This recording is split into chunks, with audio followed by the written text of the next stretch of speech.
This is a historic and an emotional moment for all of Andhra Pradesh, sir.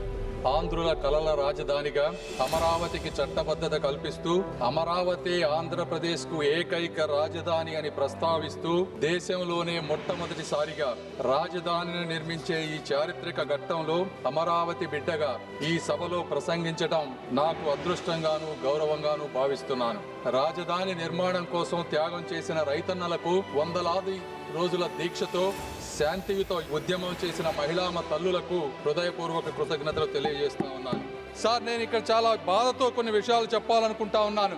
ఇది రాజకీయ విమర్శ కాదు sir. 29,000 మంది రైతులకు జరిగినటువంటి అన్యాయం, అవమానం గురించి మాట్లాడాలి సార్.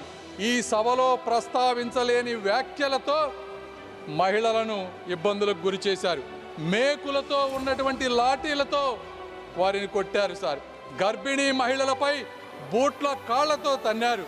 ఆ తల్లుల కన్నీళ్లే ఈరోజు ఈ చట్టానికి పునాది రాళ్లుగా మారుతున్నాయని వారు గ్రహించలేకపోయారు సార్.